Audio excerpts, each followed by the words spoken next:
नमस्कार दोस्तों, स्वागत है आपका अपने YouTube चैनल विषय इंस्टीट्यूट पर। तो आज की हमारी सेकंड क्लास फर्स्ट क्लास में आशा करता हूँ आपको समझ में आई होगी और आपने अच्छे से उसको अध्ययन किया होगा और नोटबुक में जो मोस्ट इम्पोर्टेंट लाइंस है उसको आपने नोट किया होगा।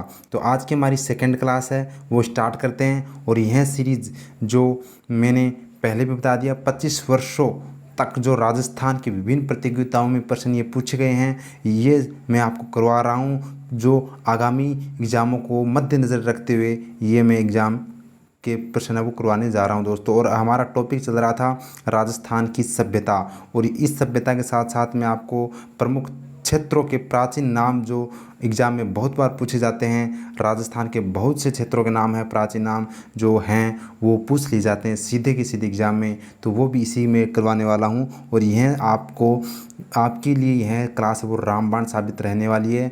व्याख्या सहित आपने पहली क्लास दे ली है तो आपको यह क्लास अच्छे से समझ में आ जाएगी। और इस क्लास की यह सभ्यता की लास्ट क्लास है और इसमें सभी सभ्यता मेरे ख्याल से आपको याद हो गई होगी और इनके प्रश्न भी आपको समझ में आ गए होंगे एग्जामिनर कैसे प्रश्न पूछता है। तो आप अगर सफलता पाना चाहते हैं तो आपको कठिन परिश्रम करना होगा, और कठिन परिश्रम करने के लिए आपको अनुशासन में रहना होगा। और जब तक आपकी इच्छा शक्ति नहीं होगी तो आप सफल नहीं हो सकते। तो इच्छा शक्ति भी बहुत ज़रूरी होती है दोस्तों। तो इच्छा शक्ति, अनुशासन और कठिन परिश्रम से आप सफलता प्राप्त कर सकते हैं। तो हमारे साथ जुटकर आप है वो अच्छे से अध्ययन कीजिए और लगातार मेहनत कीजिए, और कैसे प्रश्न आते हैं उनको नस्तनाबूद करने के लिए हम तैयार हैं। तो स्टार्ट करते हैं हम आज का हमारा स्टार्ट लेसन। हमने पिछले क्लास के अंदर है वो 44 क्वेश्चन है वो कंप्लीट कर लिए थे। अब हमारा 45 यानी 45वें नंबर का क्वेश्चन है वो हम यहाँ से स्टार्ट करते हैं दोस्तों। महाभारत काल के अवशेष कहाँ पर मिले हैं? और यह महिला कनिष्क और 2007 में, और ट्राइबल सब प्लान 2007 में यह क्वेश्चन आया हुआ है। तो स्टार्ट करते हैं। तो इसका राइट आंसर क्या होगा? महाभारत काल के अवशेष कहाँ पर मिले मैंने बताया भी है कि विराट। इसका राइट आंसर क्या हो जाएगा? ऑप्शन ए, एक नंबर है वो इसका राइट आंसर हो जाएगा। अलवर के निकट विराट व भरतपुर के निकट नोहे क्षेत्र से हमें महाभारत काल के अवशेष प्राप्त हुए हैं, क्योंकि महाभारत काल के समय में विराट में है वो एक वर्ष का अज्ञात वर्ष यानी अज्ञात वर्ष उसको बोला जाता है। वो यहाँ पर किसने काटा था? वो है वो दोस्तों पांडवों ने काटा था।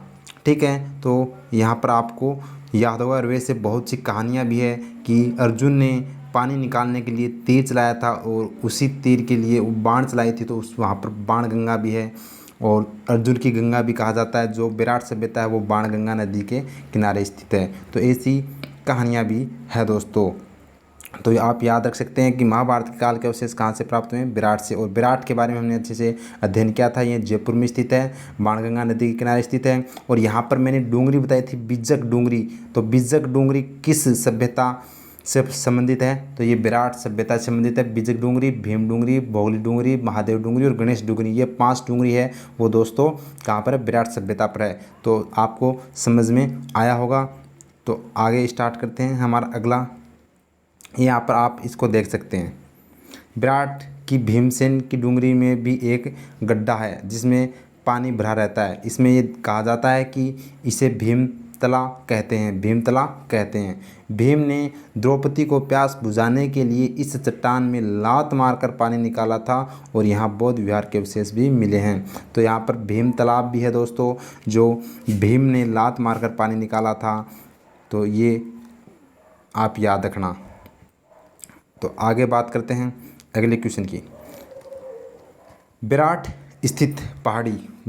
में स्थित पहाड़ी जहां बौद्ध विहार के अवशेष मिले हैं उसे जाना जाता है। तो मैंने बताया है, और इसका राइट आंसर क्या हो जाएगा? पीटीआई 2015 के अंदर आया हुआ क्वेश्चन है। बौद्ध विहार के अवशेष मिले हैं जहाँ उसे जाना जाता है। तो बिज्जक पहाड़ी से हमें प्राप्त हुए हैं, बिज्जक पहाड़ी से हमें प्राप्त हुए हैं बौद्ध विहार के अवशेष, यानी बौद्ध धर्म के अवशेष हमें कहाँ से प्राप्त होते हैं? बिज्जक की पहाड़ी से प्राप्त होते हैं, जो विराट सभ्यता में स्थित है दोस्तों। और बिज्जक की पहाड़ी के बारे में मैंने बताया था कि यहाँ से भाब्रू शिलालेख भी हमें प्राप्त हुआ है, जिसकी किसने खोज की थी? रॉबर्ट बट ने। ठीक है, तो उसकी खोज इसने की थी दोस्तों। कब की थी? 1837 में की थी। ये भी आप याद रखना। और यह वर्तमान में जो भब्रू शिलालेख है यह कोलकाता संग्रहालय के अंदर है। आगे बढ़ते हैं। तो इसका राइट आंसर क्या हो जाएगा? बिजक की पहाड़ी, जो 2015 में एग्जाम में आया हुआ है। आगे बढ़ते हैं। अगला क्वेश्चन, निम्न में से, अभी मैं स्लाइड छोटी कर लेता हूँ ताकि आपको पूरा क्वेश्चन दिखाई दे। ये लीजिए, निम्न में से लोह युगीन सभ्यता है, लोह युगीन सभ्यता है। तो लोह युगीन सभ्यता कौन सी है? देखिए हम इस देखते हैं। तो गणेश्वर सभ्यता दे रखी है, कालीबंगा, पुंगल बीकानेर में, भीनमाल, पलाना, जालोर, मलाहा, भरतपुर, नोहा, भरतपुर, जोधपुरिया, सुनारी। तो इसका जो राइट आंसर क्या हो जाएगा दोस्तों? ऑप्शन नंबर 3 हो जाएगा। कौन सा हो जाएगा? ऑप्शन नंबर 3 है वो इसका राइट आंसर हो जाएगा। नोहा, भरतपुर और जोधपुरिया, जयपुर और सुनारी से हमें कौन सी सभ्यता है? ये लोह युगीन सभ्यता है। कौन सी सभ्यता दोस्तों? लोह युगीन सभ्यता। तो इसका राइट आंसर, और यह आरएस एग्जाम 1996 के अंदर आया हुआ है। तो आरएस के अंदर लोह युगीन सभ्यता पूछा है, तो आप है वो इसको क्रम से याद रख सकते हैं। तो मैं आपको दिखाता हूँ लोह युगीन सभ्यता। देखिए ये राजस्थान के अंदर जो सभ्यता है ये लोह युगीन सभ्यता है। देखिए नोहा, भरतपुर, विराट नगर, जोधपुरिया जो सांबर में स्थित है जयपुर में, सुनारी झुंझुनू में, रेड और नगर टोंक में, भीनमाल, जालोर, नगरी, चित्तौड़ और चक 84 और तरखान वाला गंगानगर। तो ये आप है वो याद रख सकते हैं। ये सभ्यता है वो लोह युगीन सभ्यता के प्रमुख स्थल है। तो इनको आपको याद रखना है ताकि आपसे फिर से क्वेश्चन पूछा जाए तो आप अच्छे से उसका जवाब दे सकते हैं दोस्तों। तो इसका आप स्क्रीनशॉट भी ले सकते हैं और याद रख सकते हैं, और या आपकी नोटबुक में आप इसको नोट कर सकते हैं। बढ़ते हैं अगले क्वेश्चन की तरफ। आहड़ संस्कृति के अवशेष कहाँ से मिले हैं? तो आहड़ संस्कृति के अवशेष है वो उदयपुर ज़िले से हमें प्राप्त हुए हैं, जो मैंने आपको अच्छे से बताया था। आहड़ संस्कृति है वो आयड़ या बेडच नदी के किनारे स्थित है। ठीक है दोस्तों, ये वेरी इंपॉर्टेंट याद रखना। और 1953 में इसकी खोज की गई थी। कब की गई थी? 1953 में इसकी खोज की। किसने की थी? अक्षय कीर्ति व्यास ने इसकी खोज की थी। ये बात आप अच्छे से याद रखना।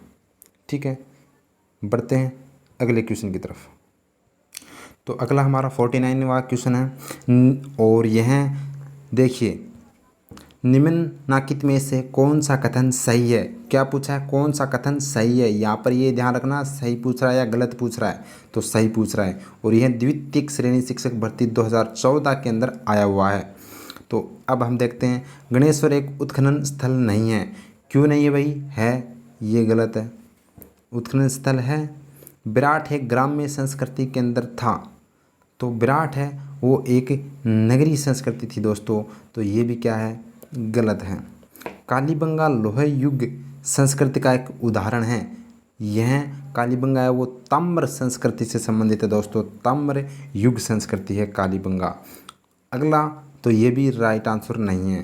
तो अगला देखते हैं, आहड़वासियों का महत्वपूर्ण व्यवसाय ऐसक, तांबे को गलाना व ताम्र वस्तुएं बनाना था। तो इसका राइट आंसर क्या हो जाएगा? Option number 4। इसका राइट आंसर क्या हो जाएगा? ऑप्शन नंबर 4 है वो। ये सही है कि आहड़वासियों का महत्वपूर्ण व्यवसाय ऐसक व तांबे को गलाना व ताम्र वस्तुएं बनाना था। तो ये आप याद रखना, ऐसे भी क्वेश्चन है वो पूछे जा सकते हैं। तो समझ में आ गया होगा। बढ़ते हैं अगले क्वेश्चन की तरफ।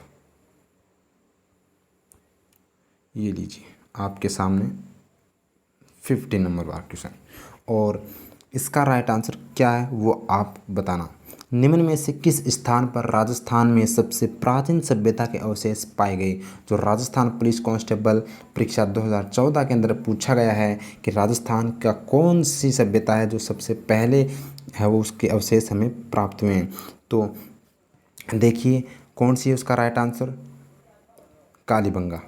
कालीबंगा इस चारों ऑप्शनों के अंदर है वो कालीबंगा होगा। अगर यहाँ पर बेराट आता, कौन सा आता? विराट।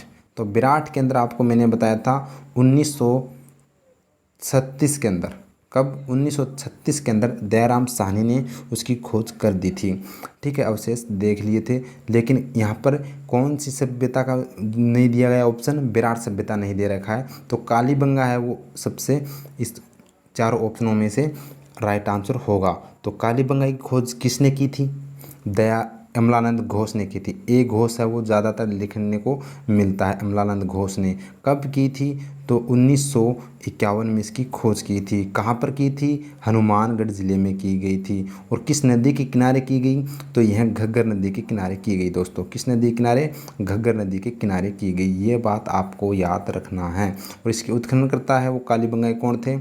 बिब्बी लाल व बीके थापर। कौन थे दोस्तों? बीके थापर। ये बात है वो आप याद रखना। तो आई होप आपको समझ में आ गया होगा। और यहाँ पर जूते हुए खेत के साक्ष्य मिले हैं। जूते हुए खेत के साक्ष्य, गेहूँ और जौ के साक्ष्य मिले हैं, भूकंप के साक्ष्य मिले हैं। और इसको कालीबंगा को है वो दशरथ शर्मा ने है वो कौन सी राजधानी बताई? सिंधु सभ्यता की तीसरी राजधानी कहाँ? तो आपको समझ में आ गया। बढ़ते हैं अगले क्वेश्चन की तरफ। ये लीजिए, और वो आपका क्वेश्चन आ ही गया। निम्नलिखित में से किस इतिहासवेत्ता ने कालीबंगा को सिंधु घाटी साम्राज्य की तृतीय राजधानी कहा? तो इसका जो राइट आंसर होगा, और यह द्वितीय श्रेणी शिक्षक भर्ती 2014 में पूछा गया है, तृतीय राजधानी किसने कहा?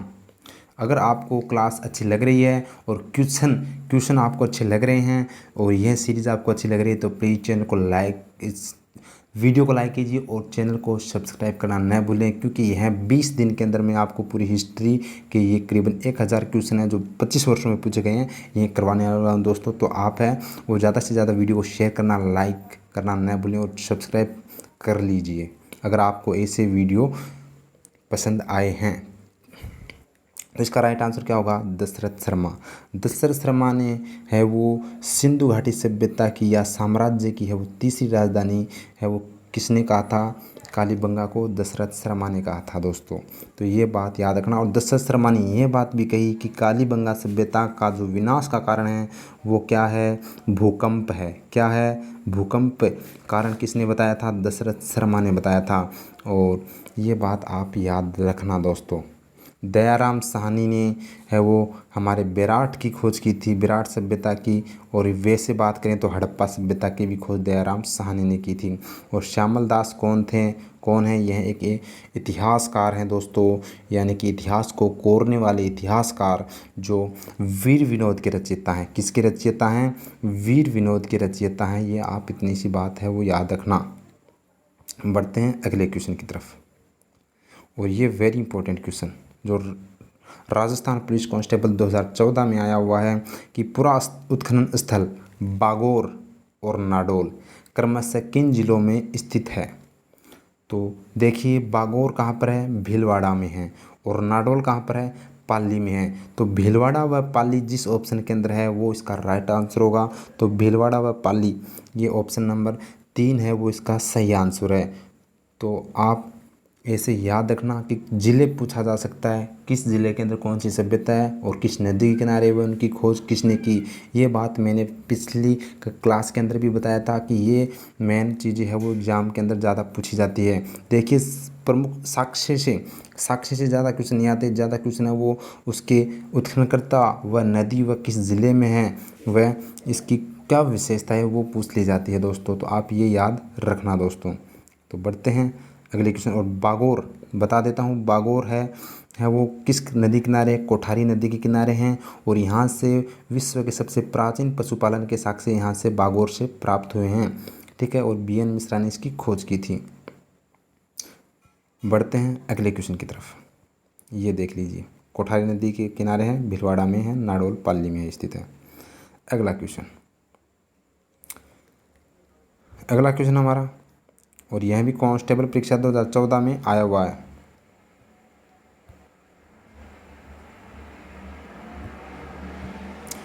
निम्न में से किस नदी के किनारे स्थित गणेश्वर ताम्रयुगीन सभ्यता के अवशेष पाए गए हैं? तो जो यह गणेश्वर सभ्यता जो सिक्कर के अंदर हमें प्राप्त होती है, ये ताम्रयुगीन सभ्यता है।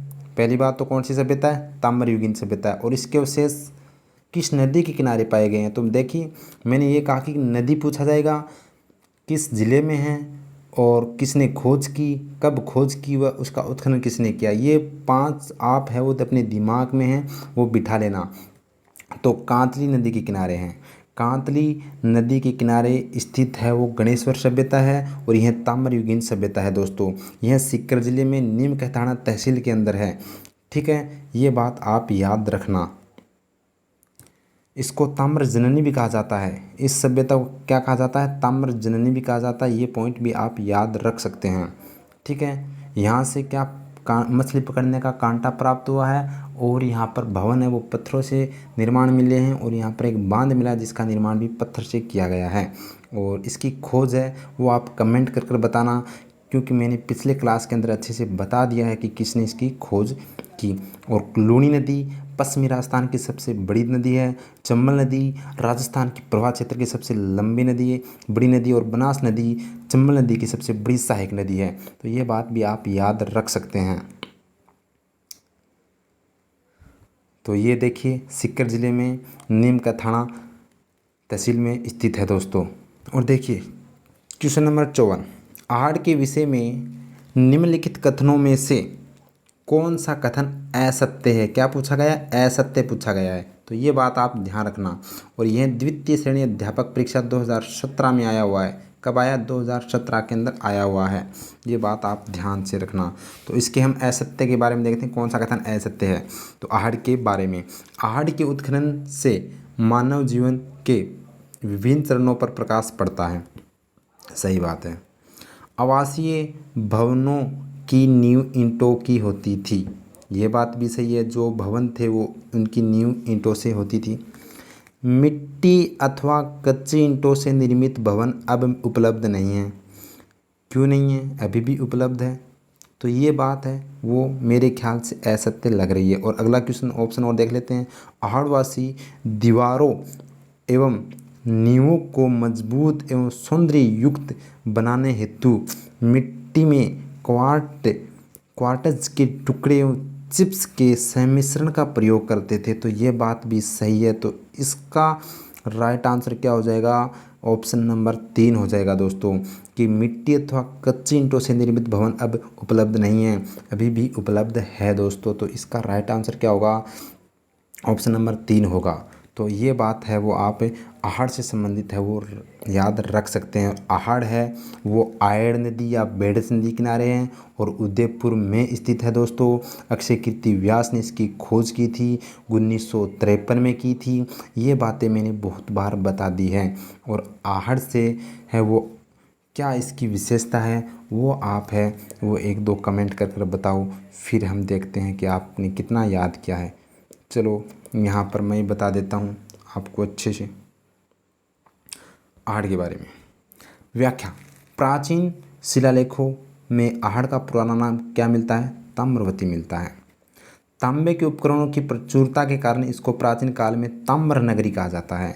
गणेश्वर सभ्यता को ताम्र जननी कहा जाता है, और आहड़ को ताम्र नगरी कहा जाता है। यहाँ अनाज के रखने के बड़े भांड भी मिले हैं, जिन्हें स्थानीय भाषा में क्या कहा जाता है, गोरे कहा जाता है दोस्तों। स्थानीय भाषा में क्या कहा जाता है, गोरे कहा जाता है। आहड़ के विशिष्ट आकृति के बर्तनों को ब्लेड क्या कहा जाता है, ब्लेड एंड रेडवेयर। किस नाम से जाना जाता है, ब्लेड एंड रेडवेयर कहा जाता है। और आहड़वासियों का जो महत्वपूर्ण व्यवसाय था वो क्या था दोस्तों, वो था तांबे को गलाना और ताम्र वस्तुएं बनाना था। ये बात भी आप याद रखना कि आहड़वासियों का प्रमुख जो व्यवसाय था वह तांबे को गलाना और ताम्र वस्तुएं बनाना था। तो बढ़ते हैं अगले क्वेश्चन की तरफ। आपको मैं आशा करता हूँ ये क्वेश्चन समझ में आ गया होगा। और अगर आपको अच्छा लग रहा है तो प्लीज़ वीडियो को लाइक करना न भूलें, और चैनल को सब्सक्राइब कर लीजिए। चैनल को सब्सक्राइब कर लीजिए। यह सीरीज़ आपके लिए बहुत ही सिलेक्शन के लिए बहुत ही उपयोगी रहने वाली है। अगर आप अपने माता पिता का सपना पूरा करना चाहते हैं तो प्लीज़ इस सीरीज़ को एग्ज़ाम से पहले ज़रूर देख कर जाना है दोस्तों। बहुत क्वेश्चन पढ़ने वाले हैं यहाँ से, और आपको पता चलेगा यहाँ से आपको नॉलेज होगा। जिससे बहुत ही महत्वपूर्ण सीरीज रहने वाली है ये। निम्न अगला क्वेश्चन देखते हैं, क्वेश्चन नंबर 55, निम्नलिखित में से कौन सी वस्तु आहार सभ्यता के स्थल से संबंधित नहीं है? तो चावल से संबंधित है। कृष्ण लोहित मृत भांड यहाँ से मिले हैं। तांबे की वस्तुएं मिली है, लेकिन यहाँ से कौन सा संबंधित नहीं है? चित्रित धूसर मर्द भांड है वो यहाँ से नहीं मिले हैं। ये हमें कहाँ से मिले हैं? ये कालीबंगा से मिले दोस्तों। ये चित्रित धूसर मर्द भांड वो हमें कालीबंगा से मिले हैं। तो आप ये इसका राइट आंसर ये हो जाएगा कौन सा? Option number 4। और यह द्वितीय श्रेणी अध्यापक परीक्षा 2017 के अंदर आया हुआ है। देखिए 2017 एक एग्ज़ाम के अंदर कितने क्वेश्चन है वो यहाँ से पूछे जाते हैं, तो आप याद रख सकते हैं। ठीक है, चावल का संबंध है वो आहार सभ्यता से है। तांबे की वस्तुएं यानी यहाँ पर बनाई भी जाती थी और गलाई भी जाती थी। कृष्ण लोहित मर्द भांड यहाँ से मिले हैं, कहाँ से? आहार से। बढ़ते हैं अगले क्वेश्चन की तरफ। अगला क्वेश्चन है विराट। अगला क्वेश्चन देखिए दोस्तों, विराट नगर में प्रथम उत्खनन किसके नेतृत्व में किया गया था? तो प्रथम उत्खनन है वो आपको पता ही है, विराट का किसने किया था? दयाराम साहनी ने किया था। कब किया था? 1936 के अंदर किया था दोस्तों। कब किया था? 1936 में दयाराम साहनी ने किया था। किसका उत्खनन? विराट का उत्खनन किया था। ठीक है, यह बाणगंगा नदी के किनारे स्थित है, जयपुर में स्थित है दोस्तों। यहाँ से हमें मौर्यकालीन की जानकारी मिलती है और बौद्ध धर्म के बारे में जानकारी मिलती है। यहाँ से हमें 36 मुद्राएं मिली हैं, जिसमें से 8 मुद्राएं पंचमारक यानी कि आहत सिक्के प्राप्त हुए हैं और 28 है वो हमें इंडो ग्रीक मुद्राएं प्राप्त हुई हैं। तो ये बात आप याद रखना। बढ़ते हैं अगले क्वेश्चन की तरफ। ये देख लीजिए, सबसे पहले दयाराम साहनी ने 36-37 में खोज की थी और फिर 62-63 में किसने? नीलरतन बनर्जी व कैलाश दीक्षित द्वारा इसका उत्खनन किया गया दोस्तों। बात करते हैं अगले क्वेश्चन की। बिजोलिया शिलालेख के अनुसार सांबर झील का निर्माण किसने करवाया? तो बिजोलिया शिलालेख के अनुसार जेल प्रहरी 2017 के अंदर आया हुआ है कि बिजोलिया लेख के अनुसार सांबर झील का निर्माता कौन है? तो वासुदेव। राइट आंसर इसका क्या हो जाएगा? वासुदेव। और वासुदेव को चौहान वंश का संस्थापक भी कहा जाता है। Very very most important. और ये आपके क्वेश्चन बहुत बार पूछा गया है कि या तो पूछा जाएगा बिजोलिया शिलालेख के अनुसार सांबर झील का निर्माता, या फिर चौहान वंश का संस्थापक किसे माना जाता है? वासुदेव चौहान को माना जाता है दोस्तों। तो ये बात है वो आप याद रखना दोस्तों। ठीक है, अजयराज ने अजमेर दुर्ग का निर्माण करवाया था। अर्णोराज ने अन्ना सागर झील का निर्माण करवाया था। और कान्हा देव के बारे में आप जानते हैं, जालौर के साथ सकते जो अलाउद्दीन खिलजी के साथ है वो 1311 के अंदर क्या होता है दोस्तों? युद्ध होता है, जिसमें यहाँ पर क्या करते हैं ये जौहर ये साका होता है अलाउद्दीन खिलजी के सामने, तीसरा साका। ठीक है, तो ये बात है वो आप याद रख सकते हैं। बढ़ते हैं अगले क्वेश्चन की तरफ। और अगला क्वेश्चन है 58 नंबर क्वेश्चन कि संगरिया संग्रहालय किस जिले में स्थित है? तो संगरिया ये हनुमानगढ़ जिले में स्थित है दोस्तों। और ये जेल प्रहरी 2017 के अंदर आया हुआ है, हनुमानगढ़ जिले में स्थित है। ये बात आप याद रखना दोस्तों। ठीक है, अगला क्वेश्चन है डोंडिया क्या है? अगला क्वेश्चन क्या है दोस्तों? डोंडिया क्या है? डोंडिया स्त्रियों का कर्णाभूषण नहीं है, ओढ़ने का वस्त्र नहीं है, चादर नहीं है। तो लास्ट इसका 4 नंबर ऑप्शन हो जाएगा, जैसलमेर राज्य का प्राचीन सिक्का। क्या है दोस्तों? जैसलमेर राज्य का प्राचीन सिक्का है वो डोंडिया कहलाता था। क्या कहलाता था? डोंडिया कहलाता था। तो ये बात आप याद रखना दोस्तों। अगर ये आपसे पूछा जाए कि मेवाड़ के सिक्के, तो मेवाड़ के सिक्के चांदोड़ी भी कहलाते थे और विजय शाही भी कहलाते थे। ये बात है वो याद रखना। मुगल सिक्के भी यहाँ पर चले थे और सोने के सिक्के सबसे पहले मेवाड़ में किसने चलाए थे? तो वो बप्पा रावल ने चलाए थे। 115 ग्रेन के, कितने? 115 ग्रेन के सिक्के चलाए थे दोस्तों, वो याद रखना आप। ठीक है, और जयपुर के सिक्के पूछे जाए तो वो झाड़शाही सिक्के हैं। कौन से सिक्के हैं दोस्तों? झाड़शाही सिक्के। तो ये बात है वो याद रखना दोस्तों, जयपुर से ये भी क्वेश्चन आया हुआ है। तो बढ़ते हैं अगले क्वेश्चन की तरफ। और अगला क्वेश्चन हमारा, निम्नलिखित में से किस स्थल के शासक मिनेंडर के 16 सिक्के प्राप्त हुए हैं? तो ये आपको पता ही है कि मिनेंडर के 16 सिक्के कहाँ से प्राप्त हुए हैं, हमें बताइए कहाँ से प्राप्त हुए हैं? तो ये विराट से प्राप्त हुए हैं। कहाँ से प्राप्त हुए हैं दोस्तों? विराट से हमें है ये सिक्के प्राप्त हुए हैं। कहाँ से? विराट से। जो मैंने बताया था 36 मुद्राएं प्राप्त हुई है। 36 में 8 मुद्राएं तो कौन सी थी? पंचमार्क थी। कौन सी थी दोस्तों? पंचमार्क। पंचमार्क के आहत क्या होती थी? जो सिक्के जिसके ऊपर कोई भी लेख या फिर तिथि या फिर कोई भी राजा के बारे में कुछ लिखा नहीं होता था, वो आहत या पंचमार्क कहलाते थे। और जो लिखे हुए युक्त थे वो इंडो ग्रीक सिक्के सबसे पहले यहाँ पर भारत में चले थे दोस्तों। तो विराट से हमें प्राप्त होते हैं मिनेंडर के 16 सिक्के। ठीक है, विराट कहाँ पर है? जयपुर के अंदर है और यह बाणगंगा नदी के किनारे स्थित है। और यहाँ पर इसकी खोज है वो भाई साहब किसने की थी? कमेंट कर कर बताओ आप। और यह आर एस 2018 के अंदर आया हुआ है। जो अभी उसका रिजल्ट आकर सभी जो उम्मीदवार सेलेक्ट हुए हैं तो वो 2018 के अंदर ये क्वेश्चन है, उनको ये आया हुआ था दोस्तों। तो बढ़ते हैं अगले क्वेश्चन की तरफ।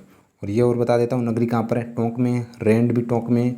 और नगरी और नगर, हाँ ये यहाँ से आप फंस सकते हैं कि नगरी और नगर आपको ऑप्शन दे दिया जाए तो आप क्या करोगे?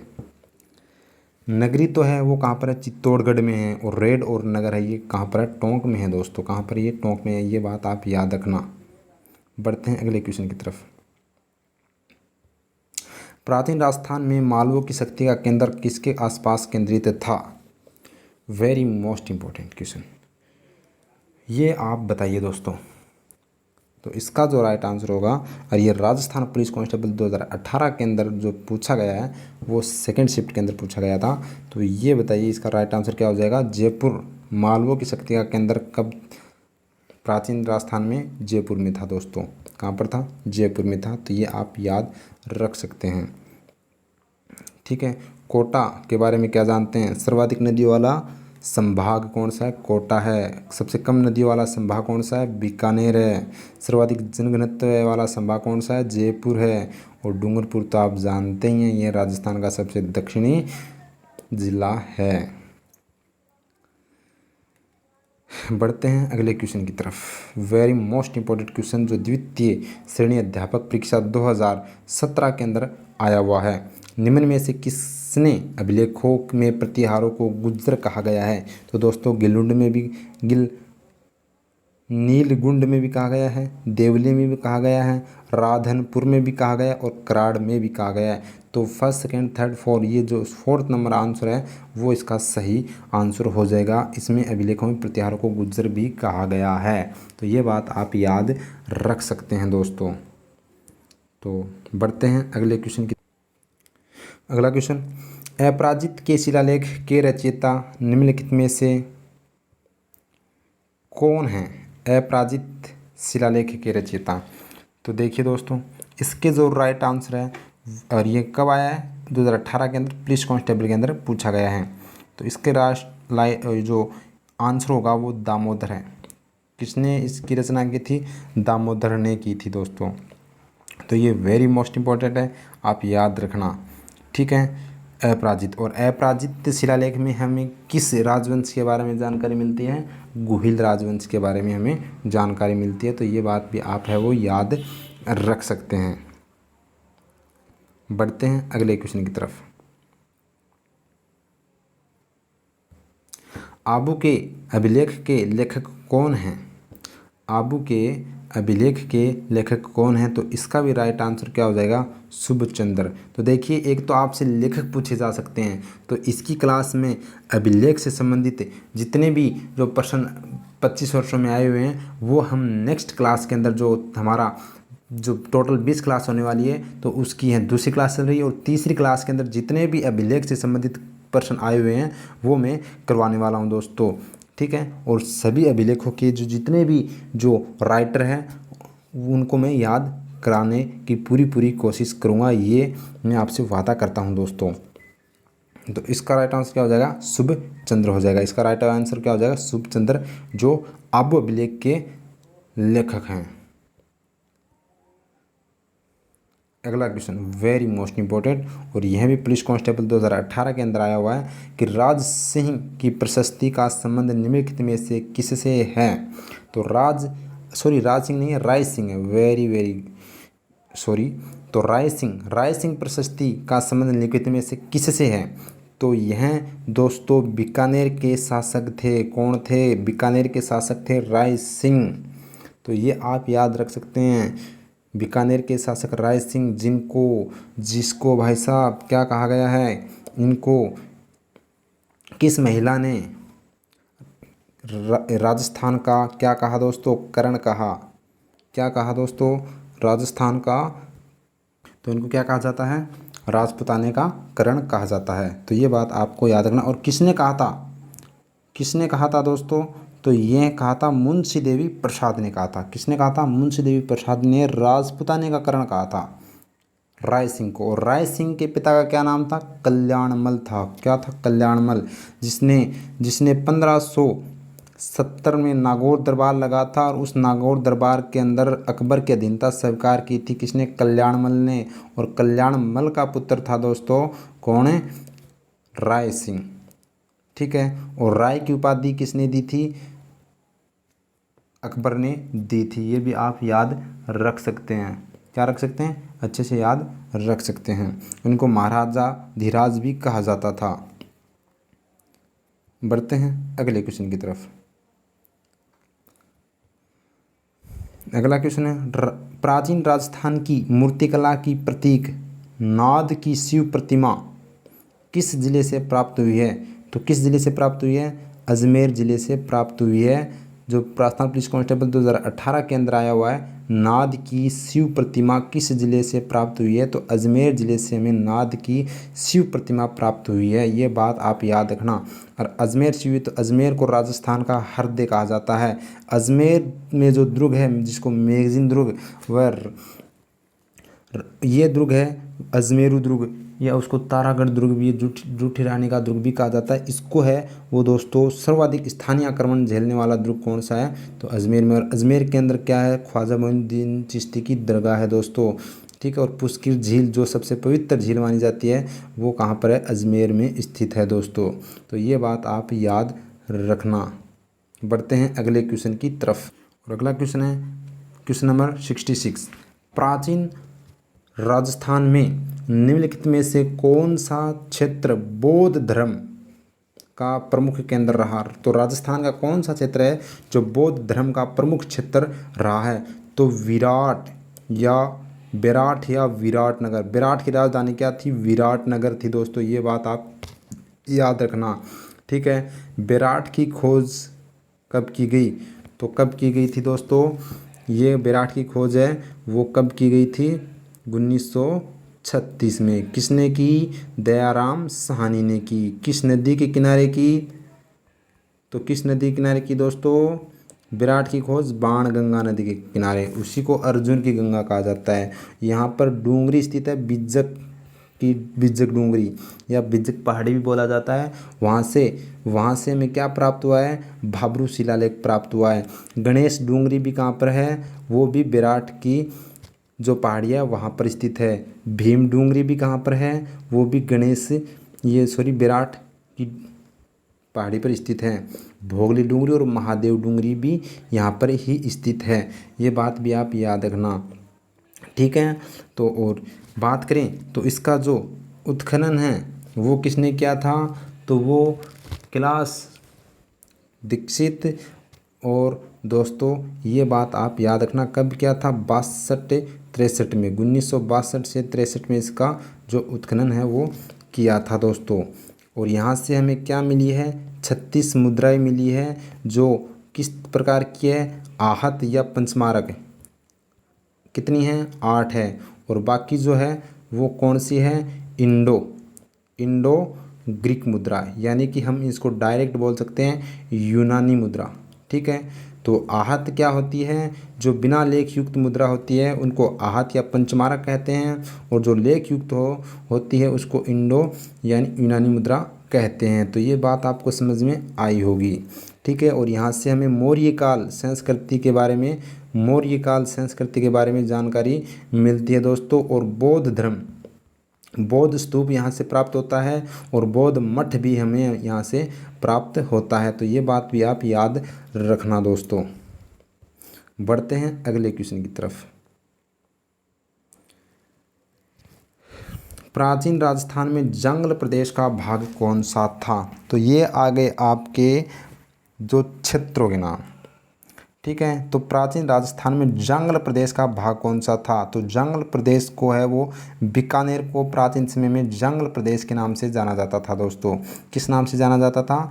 जंगल प्रदेश के नाम से जाना जाता था बीकानेर को। तो अब आपसे पूछेगा, अब एग्जामिनर पूछ सकता है कि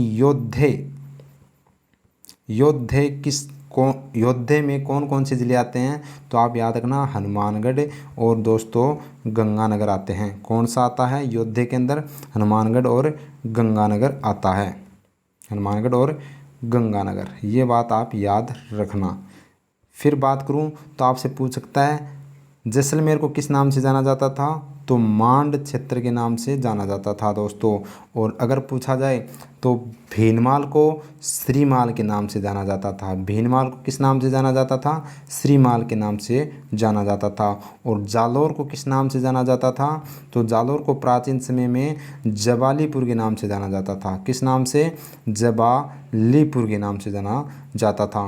अगर पूछा जाए तो विराट की राजधानी यानी कि जयपुर को विराट के नाम से, और अलवर को किस नाम से जाना जाता था? तो मत्स्य के नाम से जाना जाता था दोस्तों। मत्स्य के नाम से जाना जाता था प्राचीन समय में। तो ये आप है वो याद रखना दोस्तों, प्राचीन नाम जो क्षेत्रों के पूछे जाते हैं एग्जाम के अंदर। तो इसका जो राइट आंसर क्या होगा? वो बीकानेर हो जाएगा। जंगल प्रदेश के नाम से बीकानेर को जाना जाता था। बढ़ते हैं अगले क्वेश्चन की तरफ। अगला क्वेश्चन हमारा 68 नंबर, वर्तमान राजस्थान के कौन से क्षेत्र महाभारत काल में जंगल देश के नाम से जाने जाते थे? तो इसका जो राइट आंसर क्या होगा? वो बीकानेर व जोधपुर का उत्तरी भाग है वो किस नाम से जाना जाता था? महाभारत काल में जंगल देश के नाम से जाना जाता था। और यह संगणक 2018 के अंदर आया हुआ है, जो आप याद रख सकते हैं। और ये यहाँ से क्वेश्चन ये भी आपसे पूछा जा सकता है, अगर आप पटवारी की या एसआई की तैयारी कर रहे हैं तो कंप्यूटर से पूछा जा सकता है कि संगणक कंप्यूटर को शुद्ध हिंदी में क्या कहा जाता है? तो ये भी आप याद रख सकते हैं। तो यहाँ से भी मैं एक क्वेश्चन और बता देता हूँ कि कंप्यूटर को किस नाम से जाना जाता है? हिंदी में संगणक बोला जाता है दोस्तों। ठीक है, तो ये बात आप याद रख सकते हैं। ठीक है, बढ़ते हैं अगले क्वेश्चन की तरफ। ये आ गया अगला क्वेश्चन, राजस्थान में किस भाग में योद्धे नामक गणतंत्रीय कबीले का शासन रहा? तो योद्धे मैंने बताया हनुमानगढ़ और गंगानगर। तो जैसे ये राजस्थान है दोस्तों, ये राजस्थान है जो किस आकृति का है? पतंगाकार आकृति का है, विषम कोणीय चतुर्भुज है। ठीक है, तो इसका जो ये दो ज़िले हैं, जो कौन से ज़िले हैं? हनुमानगढ़ और गंगानगर। ठीक है, तो गंगानगर और हनुमानगढ़, ये बात है वो याद रखना। हनुमानगढ़ और गंगानगर, इन ज़िलों को किस नाम से जाना जाता था? योद्धे नाम से जाना जाता था। तो ये राजस्थान के किस भाग में आते हैं? उत्तरा में आते हैं। ये दक्षिण दिशा है, ये पूर्व दिशा है और ये पश्चिम दिशा है। तो पूछा जा सकता है। और यह पुलिस कांस्टेबल 2018 के अंदर आया है कि योद्धे नामक गणतंत्रीय कबीले का शासन किस भाग में था? तो जो उत्तरी भाग, इसका जो ऑप्शन डी है वो इसका राइट आंसर हो जाएगा। तो इसका राइट आंसर क्या हो जाएगा? ऑप्शन नंबर डी हो जाएगा। तो आपको मैं आशा करता हूँ समझ में आ गया होगा। फिर से बता देता हूँ, जालौर को जबालीपुर के नाम से जाना जाता है, जैसलमेर को मांड के नाम से जाना जाता है, अलवर को मत्स्य के नाम से जाना जाता है। ठीक है, ये बात आप याद रखना दोस्तों। और यहाँ पर विराट, जो जयपुर, उसकी राजधानी थी विराटनगर। ठीक है, ये बात आप है वो याद रख सकते हैं।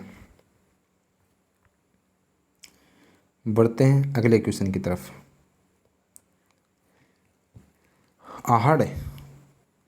आहड़ के उत्खनन से प्राप्त कौन सी सामग्री बाह्य संपर्कों का संकेत देती है? ठीक है, यानी कि इसका मतलब है कि आहड़ से जो ऐसी कौन सी सामग्री प्राप्त हुई है जो हमें विदेशी यानी कि उस समय का जो व्यापार के मार्ग को बताती है कि उस समय प्राचीन समय में भी व्यापार होता था। तो इसका जो राइट आंसर होगा दोस्तों, सेकंड ग्रेड में पूछा गया 2019 के अंदर। देखिए 2019 के अंदर पूछा गया है और इसका राइट आंसर होगा लेपिस लाजुली। किस नाम से? Lapis lazuli. यह है वो हमें बाह्य संपर्कों का संकेत देती है। जैसे हम देखते हैं लेपिस लाजुली। लेपिस लाजुली एक प्रकार का पत्थर है जो ईरान से भी प्राप्त हुआ है। तो इससे पता चलता है कि आहड़ का जो व्यापार है वो किसके साथ होता था? ईरान के साथ भी है वो आहड़ के साथ व्यापार होता था उस समय। ठीक है। टेराकोटा किसे कहते हैं? वेरी मोस्ट इंपॉर्टेंट क्वेश्चन पूछा जा सकता है कि टेराकोटा क्या है, या टेराकोटा राजस्थान का टेराकोटा कहाँ का प्रसिद्ध है। तो कहाँ का टेराकोटा प्रसिद्ध है? तो टेराकोटा पहले तो हम बात करें तो किसे कहते हैं? जो मिट्टी को आग में या अग्नि में पकाकर जो बनाया जाता है उसको टेराकोटा कहा जाता है। तो मिट्टी को अग्नि में पकाकर जो बर्तन बनाए जाते हैं उस पद्धति को टेराकोटा कहा जाता है। और टेराकोटा है वो कहाँ का प्रसिद्ध है? मोलेला राजसमंद का। कहाँ का? मोलेला राजसमंद का टेराकोटा है वो प्रसिद्ध है दोस्तों, ये आप याद रखना। और प्राचीन समय का जो टेराकोटा कहाँ का प्रसिद्ध था? वो हनुमानगढ़ जिले का प्रसिद्ध था, जबकि वर्तमान में कहाँ का? मोलेला राजसमंद का है। ये बात भी आप याद रख सकते हैं। बढ़ते हैं अगले क्वेश्चन की तरफ। तो अगला क्वेश्चन, 7 अग्निवेदिकाओं की पंक्ति प्राप्त हुई है। तो ये मैंने बता भी दिया था और सेकंड ग्रेड संस्कृत डिपार्टमेंट के अंदर ये आया हुआ है। 2019 के अंदर क्वेश्चन पूछा गया है और ये मैंने बता भी दिया था फर्स्ट क्लास में कि 7 अग्निवेदिकाएँ कहाँ से प्राप्त हुई है? कालीबंगा से प्राप्त हुई है। कहाँ से प्राप्त हुई है दोस्तों? कहाँ से प्राप्त हुई है? तो कालीबंगा से वो प्राप्त हुई है। कहाँ से? कालीबंगा से प्राप्त हुई है। 7 अग्निवेदिकाएँ प्राप्त हुई है, हवन कुंड प्राप्त हुआ है, जुते हुए खेत के साक्ष्य प्राप्त हुए हैं। और मैं बात करूं तो यहाँ पर वेरी मोस्ट इंपॉर्टेंट हल के साक्ष्य प्राप्त हुए हैं। हल के साक्ष्य प्राप्त हुए हैं, ऊंट के भी साक्ष्य प्राप्त हुए हैं, कुएं के साक्ष्य प्राप्त हुए हैं और नालियों, लकड़ी की नालियों के साक्ष्य भी यहाँ से प्राप्त हुए हैं। तो ये वेरी मोस्ट इंपॉर्टेंट है कालीबंगा। और कालीबंगा की खोज वो अमलानंद घोष ने की थी। किसने की थी? अमलानंद घोष ने है वो खोज की थी। कब की थी? 1951 के अंदर की थी दोस्तों, ये बात भी आप याद रखना। और इसका उत्खनन बीबी लाल व किसने की थी? किया था? बीके थापर ने किया था दोस्तों, ये भी आप है वो याद रख सकते हैं। ठीक है। कब किया था उत्खनन? 1961 से 69 के बीच में इसका उत्खनन किया गया था दोस्तों। और यह किस नदी के किनारे हैं? तो कालीबंगा है वो घग्गर नदी के किनारे स्थित है। और आहड़ है वो किस नदी के किनारे हैं? तो यह बेडस नदी के किनारे हैं, ये भी आप याद रखना। विराट है वो किस नदी के किनारे? बाणगंगा नदी के किनारे हैं। बाणगंगा नदी के किनारे हैं। और गणेश्वर सभ्यता है वो किस नदी के किनारे हैं? तो ये आप याद रखना, कांतली नदी के किनारे हैं, ये भी आप याद रखना। गणेश्वर सभ्यता कहाँ पर है? सीकर के अंदर है। और विराट सभ्यता जयपुर के अंदर है। और आहड़ सभ्यता है वो उदयपुर के अंदर है। कहाँ पर है? उदयपुर के अंदर है, ये बात है वो आप याद रखना दोस्तों। कालीबंगा कहाँ पर है? हनुमानगढ़ में स्थित है। कहाँ पर है? हनुमानगढ़ में। ठीक है। तो बढ़ते हैं अगले क्वेश्चन की तरफ। किस पुरा स्थल पर चित्रित शिलाश्रय प्राप्त हुए हैं? वेरी मोस्ट इंपॉर्टेंट क्वेश्चन जो आप है वो इसका आंसर। तो हमें विराट से है, तो इसका राइट आंसर क्या होगा दोस्तों? विराट से हमें चित्रित शिलाश्रय प्राप्त हुए हैं। कहाँ से प्राप्त हुए हैं? विराट से प्राप्त हुए हैं चित्रित शिलाश्रय। तो ये बात आप याद रखना दोस्तों। ठीक है। तो विराट से हमें, और विराट के बारे में हमने अच्छे से बता दिया। यहाँ पर क्या प्राप्त हुई है? 36 मुद्राएं प्राप्त हुई है। ठीक है। और आहत मुद्राएं वह 8 कौन सी है? आहत मुद्राएं। और दोस्तों 28 कौन सी है? इंडो ग्रीक मुद्राएं प्राप्त हुई है। ठीक है। ये बात आप याद रखना। और ये किस नदी किनारे हैं? तो विराट है वो बाणगंगा नदी किनारे है, जयपुर में है। और यह विराट की राजधानी कौन सी थी? विराट नगर थी दोस्तों, ये भी आप याद रखना, विराट नगर। ठीक है। विराट नगर थी। और यहाँ से हमें किस वंश के बारे में जानकारी मिलती है? तो मौर्य वंश, यानी मौर्य। किस वंश के बारे में? मौर्य वंश के बारे में यहाँ से हमें प्राप्त होती है। जो भाब्रू शिलालेख मिलता है उसके अंदर अशोक ने अपने आप को क्या कहा? प्रियदर्शनी राजा कहा। क्या कहा? प्रिय दर्शनी राजा कहा। और अशोक ने उस शिलालेख में क्या कहा कि मैं धम्म घोष बोध पर क्या रखता हूँ, विश्वास रखता हूँ दोस्तों। तो ये बात आप याद रख सकते हैं। कहाँ से प्राप्त हुई है, विराट से में चित्रित शैलाश्चर्य प्राप्त हुए हैं। ये सेकंड ग्रेड 2019 के अंदर पूछा गया था। कालीबंगा आहड़ ये मैंने बता दिया। अब यहाँ से पूछा गया बनावली। तो बनावली है वो किस राज्य की सभ्यता स्थल है, वो आप मेरे को कमेंट कर कर बताइए। मैं बढ़ता हूँ आगे या फिर मैं आपको आगे बताऊँगा। आप इतने में कमेंट कर कर बता सकते हैं दोस्तों। अगला क्वेश्चन है 73।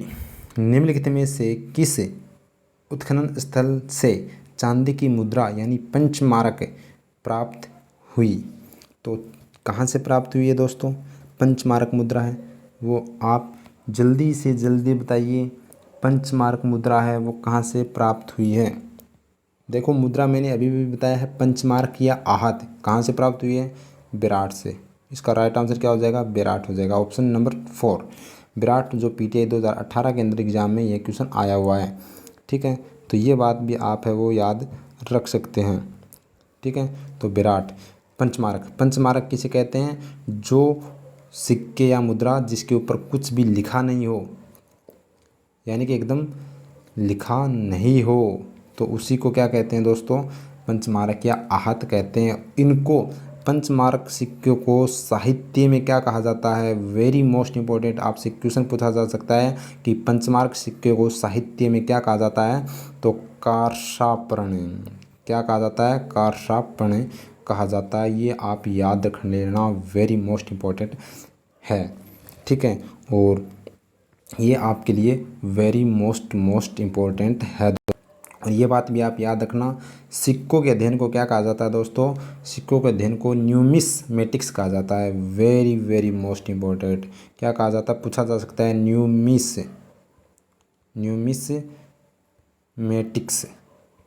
न्यूमिसमेटिक्स है वो सिक्कों के अध्ययन को कहा जाता है, यानी मुद्रा शास्त्र। क्या कहा जाता है, मुद्रा शास्त्र कहा जाता है। ये भी आप बात याद रखना, न्यूमिसमेटिक्स यानी मुद्रा शास्त्र कहा जाता है। ठीक है, आगे बढ़ते हैं अगले क्वेश्चन की तरफ। और अगला क्वेश्चन है हमारा, निम्न में से राजस्थान के किस स्थल से प्राप्त मृद भांडों को लाल धरातल पर काले रंगों की सुंदर ज्यामिति डिजाइन से सजाया गया है। वेरी मोस्ट इम्पोर्टेंट, और ये उद्योग प्रचार अधिकारी 2018 के अंदर आया हुआ है। तो ये बहुत ही वेरी मोस्ट क्वेश्चन है। अगर यह चीज़ आपको अच्छी लग रही है तो प्लीज़ चैनल को लाइक कीजिए, वीडियो को चैनल को सब्सक्राइब कीजिए और वीडियो को लाइक कीजिए और शेयर ज़्यादा से ज़्यादा कीजिए, ज़्यादा से ज़्यादा शेयर कीजिए दोस्तों। बहुत ही शानदार सीरीज़ ये रहने वाली है। ठीक है, तो इसका जो राइट आंसर होगा दोस्तों वो क्या होगा, कालीबंगा है वो इसका राइट आंसर हो जाएगा। जो मृत भांडों को लाल धरातल पर काले रंगों की सुंदर ज्यामिति डिजाइन से सजाया गया था। तो काले रंग के दूसरे मृत भांड कहाँ से प्राप्त हुए हैं, कालीबंगा से प्राप्त हुए हैं। ठीक है, तो और कालीबंगा के बारे में हमने अच्छे से देख लिया। और फिर बता देता हूँ, कालीबंगा हनुमानगढ़ में है, घग्गर नदी के किनारे स्थित है। अमलानंद घोष ने खोज की थी, बीबी लाल व बिक्के थापर ने उत्खनन किया था। 61 से 69 यानी 69 के बीच में इसका उत्खनन किया था। और खोज जब 1951 में अमलानंद घोष ने की थी दोस्तों। यहाँ पर जुते हुए खेत के साक्ष्य, कुएं के साक्ष्य, ऊँट के साक्ष्य, जो वह गेहूं के साक्ष्य और यहाँ पर हवन कुंड के साक्ष्य भी प्राप्त हुए हैं। और यहाँ पर 7 अग्निवेदिकाएँ प्राप्त हुई हैं। ये भी आप है वो याद रख सकते हैं दोस्तों। और इसको दशरथ शर्मा ने सिंधु घाटी सभ्यता की तीसरी राजधानी कहा। और इसका जो विनाश का कारण है वो भूकंप बताया गया था। और इसका जो समय है वो कार्बन 14 के अनुसार 2350 से लेकर कितना है दोस्तों, 1750 है वो इसका समय बताया गया है। ये भी आप है वो याद रख सकते हैं। इसी को दिनहीन बस्ती कहा जाता है और इसको प्राग हड़प्पा सभ्यता भी कहा जाता है दोस्तों। गिलुंड कहाँ पर है, राजसमंद के अंदर है। आहड़ कहाँ पर है, उदयपुर के अंदर। और कोट दीजी, वेरी मोस्ट इंपॉर्टेंट, कोट दीजी किस राज्य की सभ्यता है, बनावली। हाँ, वो बनावली जो पीछे आया था उसका मैं बता देता हूँ। बनावली है वो दोस्तों हरियाणा की है। कहाँ की है, हरियाणा का जो स्थल है, प्राचीन स्थल, वो बनावली हरियाणा में है। जबकि कोट दीजी कहाँ की है वो आप बताइए कमेंट कर कर। फिर मैं बताता हूँ। अगला क्वेश्चन, डॉक्टर केदारनाथपुरी किस पुरातात्विक स्थल के अनुसंधान करता थे? तो देखिए, आहड़ के कौन थे दोस्तों? 1953 में अक्षयकृति व्यास ने की थी। ठीक है। रंगमहल कहाँ पर है? हनुमानगढ़ में है। किस नदी के किनारे? घग्गर नदी के किनारे है। नगरी चित्तौड़गढ़ में है। ठीक है, नगरी चित्तौड़गढ़ में है। और रेड टोंक है, इसके जो अनुसंधान करता है वो कौन है? वो है केदारनाथपुरी। तो वेरी मोस्ट इम्पोर्टेंट। तो यहाँ से हमें क्या पता चलता है दोस्तों? रेंड, इसका राइट आंसर क्या हो जाएगा? रेड है वो टोंक में है। और इसके जो पुरातात्विक स्थल के अनुसंधान करता है वो केदारनाथपुरी है। अब यहाँ पर मैं रेड की बात करूँ तो यहाँ से हमें क्या प्राप्त हुए हैं? 3075 सिक्के प्राप्त हुए हैं, जो सर्वाधिक सिक्के प्राप्त हुए हैं एक स्थान से, सर्वाधिक सिक्के। तो अगर पूछा जाए कि राजस्थान में सर्वाधिक सिक्के कहाँ से प्राप्त हुए हैं, तो वो रेड टोंक से हमें प्राप्त हुए हैं। कितने? 3075 सिक्के, जो चांदी के हैं दोस्तों। किसके हैं? 3075 सिक्के, जो कहाँ, कौन सी मुद्रा है? चांदी की मुद्रा है, जिनको आहत सिक्के भी कहा जाता है, यानी कि उनके ऊपर कुछ भी लिखा हुआ नहीं है। और यह भारत में एक स्थान से प्राप्त आहत सिक्कों का सबसे बड़ा भंडार है, वो रेड टोंक से हमें प्राप्त हुआ है दोस्तों। तो ये बात है वो आप याद रख सकते हैं। ठीक है। और सिक्कों को एक प्राचीन समय में क्या कहा जाता था? धृण या पण कहा जाता था चांदी के आहत सिक्कों को। ठीक है, आपको समझ में आ गया होगा। बढ़ते हैं अगले क्वेश्चन की तरफ। बागोर है वो भीलवाड़ा ज़िले में है। वो किस नदी के किनारे स्थित है? तो बागोर है वो कोठारी नदी के किनारे स्थित है दोस्तों, जो प्रयोगशाला सहायक 2019 के अंदर और पर्यवेक्षक परीक्षा 2019 के अंदर आया हुआ है। तो किस नदी के किनारे है? कोठारी नदी के किनारे है बागोर। और बागोर से प्राचीन चिन्ह पशुपालन के हमें साक्ष्य मिले हैं दोस्तों, पशुपालन के साक्ष्य मिले हैं। और ये भीलवाड़ा में है बागोर। इसका है वो NV मिश्रा ने खोज की थी दोस्तों। किसने? मिश्रा जी ने इसकी खोज की थी दोस्तों। ये बात आप याद रखना। ठीक है।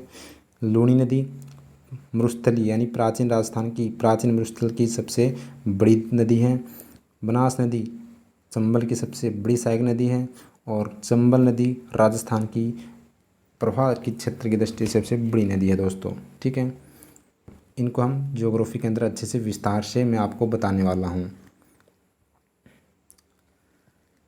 कौन सा मंडोर के प्रतिहारों के इतिहास की जानकारी देता है? कौन सा जो अभिलेख है वो प्रतिहारों के इतिहास की जानकारी देता है? तो वो इसका राइट आंसर हो जाएगा घटियाल। घटियाल अभिलेख है वो हमें मंडोर के प्रतिहारों के इतिहास की जानकारी देता है दोस्तों। और ये प्रयोगशाला 2019 के अंदर आया हुआ है। तो ये बात आप याद रखना दोस्तों। इनको हम कल की क्लास में अच्छे से विस्तार से पढ़ेंगे। सभी डाउट है वो हम क्लियर करते हुए चलेंगे दोस्तों। आगे बढ़ते हैं अगला क्वेश्चन। और यह आपको एंडिंग चल रही है और ये पूरी आप सभ्यता का जो सीरीज़ है वो समाप्त हो जाएगी। जितने प्रश्न आए हुए हैं 25 सालों में मैंने आपके सामने रखे हैं और मैं आशा करता हूँ कि सभ्यता आपको याद हुई होगी। निम्नलिखित में से कौन सा काल कालीबंगा सभ्यता से संबंधित है? तो देखिए, कौन सा काल इन ऑप्शनों के अनुसार है वो 2500 से लेकर 1500 ईसा पूर्व है। वो ये महिला प्रयोग 2019 में आया हुआ है। 2500 से लेकर 1500 ईसा पूर्व काल है वो संबंधित है दोस्तों।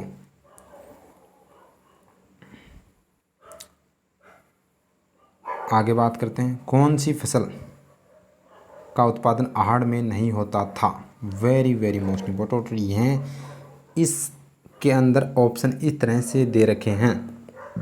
इसके अंदर ऑप्शन इस तरह से दे रखे हैं कि आहड़ से, पहले तो मैं बता देता हूँ आहड़ से उत्पादन किस किस फसल का होता था। गेहूं का होता था, चावल का होता था और किसका होता था? ज्वार नाम आपने सुना होगा, ज्वार का भी है वो उत्पादन कहाँ से होता था? यहीं से होता था।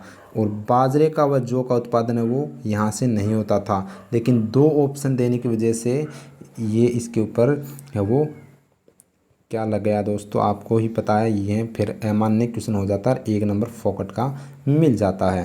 तो ये ऐसे भी ध्यान रखना आपको। ठीक है।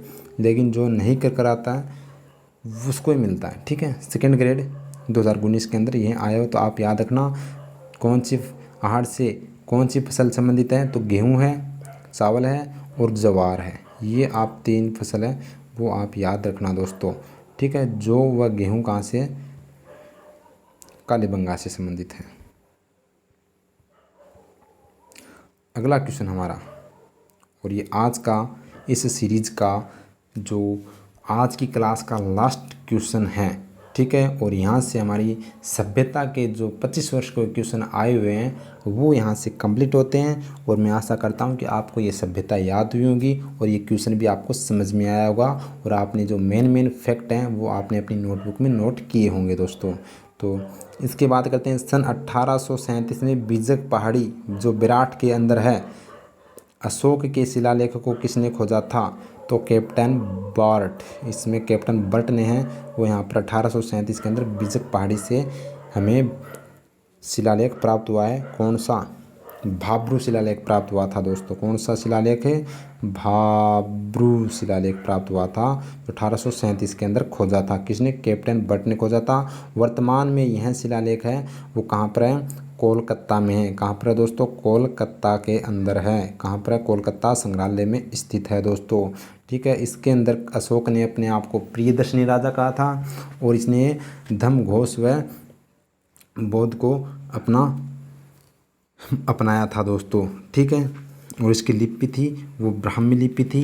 इस शिलालेख की ये आप याद रख सकते हैं। कर्नल जेम्स टोड को घोड़ेवाला बाबा राजस्थान के इतिहास का पितामह जनक भी कहा जाता है, ठीक है। ये भी बात आप याद रखना, ठीक है।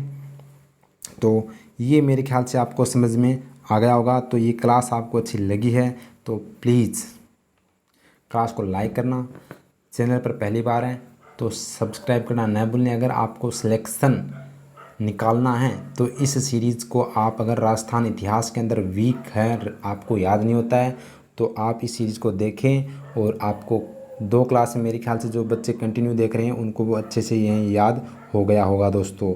ये जो 2 दिन से लगातार देख रहे हैं उनको मेरे ख्याल से सभ्यता कंप्लीट हो चुकी है और उनको याद भी हो गया होगा, ये मैं गारंटी से कह सकता हूँ। तो मेरे ख्याल से जो 80% आए हुए थे वो मैंने आपके सामने रखे हैं, और कल का टॉपिक है वो आपको थंबनेल में दिख जाएगा, तो आप है वो उसको ज़रूर लीजिए। और आने वाली जो एग्ज़ाम है, रीट, एसआई, पटवार, फॉरेस्ट गार्ड और जो बीएसटीसी है उनके लिए यह बहुत ही रामबाण साबित होने वाली है दोस्तों यह क्लास, ठीक है। जो ये राजस्थान का, और फिर से कह रहा हूँ, अगर सफलता प्राप्त करनी है तो आपको कठिन परिश्रम करना होगा, अनुशासन में रहकर करना होगा, और अपनी इच्छा शक्ति है वो अपनी बनाए रखना दोस्तों, ठीक है। माँ बाप का सपना पूरा करना है तो आपको रात में भी जगकर मेहनत करनी पड़ सकती है, और करनी पड़ सकती नहीं है, करनी पड़ेगी दोस्तों। अगर आपके अंदर कुछ जुनून है कुछ करने का तो प्लीज़ अपने माता पिता का सपना है वो तोड़ना मत दोस्तों, तोड़ना मत। या फिर अपनी जो सोना बाबू से जो वादे दे रखे हैं उनको तोड़ दीजिए, लेकिन अपने माता पिता के सपने मत तोड़ना, ये मैं आपसे कह रहा हूँ। तो आप है इस चैनल को सब्सक्राइब कर लीजिए दोस्तों। जय हिंद।